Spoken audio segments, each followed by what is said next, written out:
Arfan Fadli, saya sendiri Muhammad Fathullah dan Muhammad Rizky. Perasaannya pasti nervous, apalagi ini pertama kali dan istilahnya step awal untuk nanti menuju step berikutnya bagi perusahaan kami. Preparation pasti sudah mulai dari materi-materi sudah kami siapkan, dan yang terpenting mungkin istirahat dan tidak nervous itu aja. Bagaimana caranya agar tidak nervous? Bagi saya yang baru ada di dunia startup seperti ini mengikuti investor bootcamp itu sangat mencerahkan ya bagi saya, karena saya mendapat jawaban-jawaban yang selama ini nggak bisa saya cari sendiri dan rekan-rekan saya. Jadi seperti ada mentorship dari orang-orang yang memang sudah bertahun-tahun berpengalaman dalam dunia seperti ini. Apalagi di Indonesia sendiri kan masih sedikit orang-orang yang memang berkecimpung di dunia startup, dan untuk menemukan mentor yang benar-benar cocok agak sulit. Jadi mungkin bisa banyak transfer knowledge di sana. Sangat merekomendasikan, karena sebenarnya selama itu memungkinkan, kenapa tidak dicoba gitu? Karena Orbit sendiri sudah memberikan kesempatan bagi setiap startup, bahkan bagi kami yang masih dalam tahap ideation stage.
Perkenalkan, nama saya Muhammad Fathullah, co-founder dari Tanyo ID.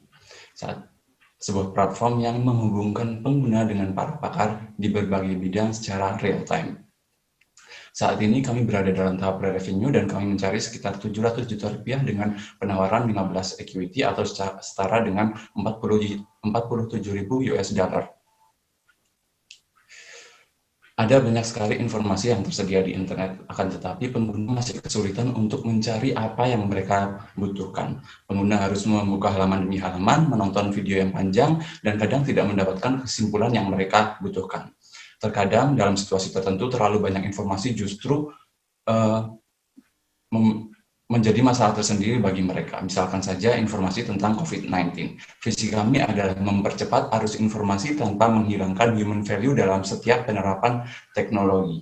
Apa yang membuat kami berbeda adalah pertama, kapanpun pengguna membutuhkan informasi akan selalu ada tersedia pakar untuk memberikannya. Kedua, baik pengguna maupun pakar bebas untuk menentukan harga, rating, kapan mereka bisa online, serta banyak preferensi lainnya. Dan yang terpenting, informasi yang pengguna dapatkan adalah informasi yang dalam dan terpercaya karena langsung dari sumbernya. Ketika pengguna dan pakar terkoneksi, saat itulah transaksi terjadi. Kami memotong 10% dari nilai transaksi, dan pada tahap yang lebih lanjut, ketika iklim persaingan antar para pakar yang mendaftar sudah terjalin, kami akan menawarkan premium feature pada para pakar agar mereka bisa mempromosikan profil mereka. Next, please. Next. Pada dasarnya penggunaan aplikasi bisa sangat bervariasi, mulai dari platform konsultasi, one-on-one mentoring, sampai dengan media hiburan. Kami telah melakukan riset pada beberapa kata kunci yang diketikkan pengguna di mesin pencari, dan memang hasilnya tidak terlalu banyak, tapi meskipun hanya dengan kurang dari 2.000 pencarian per bulannya, Halodoc dan Alodokter berhasil mendapatkan 5 juta pengguna pada tahun 2020. Kami memiliki banyak kompetitor, Akan tetapi kami memiliki keunggulan masing-masing dari kompetitor kami. Misalkan saja Google mungkin memiliki, kita mungkin bisa mencari informasi apa saja di Google, akan tetapi kita membutuhkan waktu untuk menyortir informasi-informasi tersebut. Kita bisa bertanya apa saja di Quora, tapi tidak ada jaminan bahwa yang menjawab pertanyaan tersebut adalah pakar di bidangnya. Kita bisa berkonsultasi di Halodoc meskipun sangat terpercaya, akan tetapi kita baru bisa mendapatkan jawaban 15 atau 1 jam kemudian. Kita bisa bertanya, belajar apa saja di ruang guru, akan tetapi masalahnya kita harus membayar 1 kelas penuh meskipun yang ingin kita tanyakan hanya 1 atau 2 persoalan saja. Kami membutuhkan sekitar 1,2 miliar rupiah untuk mencapai valuasi yang telah kami proyeksikan dalam 3 tahun mendatang. Akan tetapi kami tidak akan membutuhkan saat ini sekarang. Untuk mencapai setidaknya MVP, kami membutuhkan sekitar 700 juta rupiah.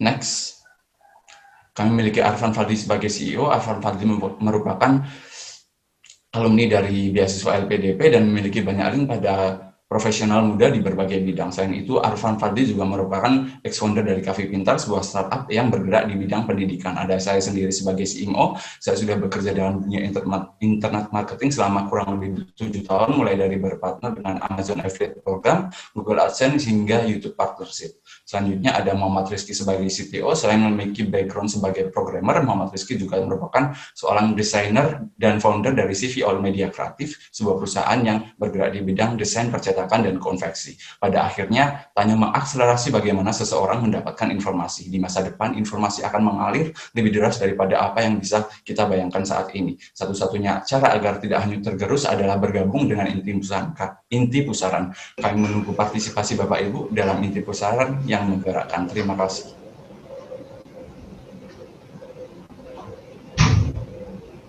Thank you very much for that. Again, we'll go straight to the investor questions because we are a bit short on time. Do any of the investors have any questions? Seema, do you want to shoot one first? Just in bahasa? Tolong konfirmasi aja Pak Muhammad ya Pak? Fathullah atau Muhammad, saya panggilnya gimana? Fathullah. Ya Pak Fathullah. Ini belum PT atau belum CV kan? Ini masih statusnya gimana? Iya, belum terdaftar. Belum terdaftar, ya. So Vijay Andra. Ada founders agreement. Okay. Just to clarify and as an information to the investors, Vijay, it's not a PT, it's not a limited company as yet, it's not a CV. Very similar to Sekolah APA, and they have some sort of an agreement. Once there is clarity on investments, I guess they will proceed to set up the company and, structure it. That's very helpful to know. Thanks, Seema. Yeah. Especially for the Indian investors. So, do any of the investors have any questions?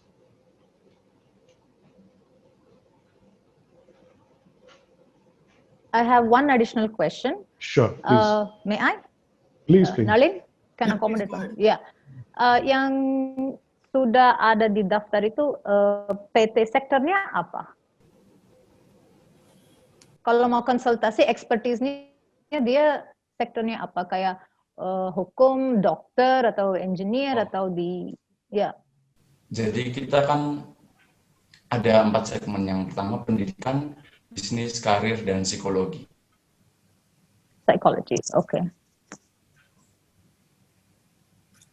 So my question to him was, what kind of expertise from which field of business do they have? So this business and psychology is what he said, right? Nice. Yeah. Okay. Got it. Sangat melegakan ya, terutama dari segi saya, karena untuk berhadapan dengan investor langsung itu bukan suatu perkara yang mudah, dan alhamdulillah lancar seperti itu, terstruktur dan efisien. Jadi tidak terlalu banyak hal-hal yang tidak diperlukan seperti itu.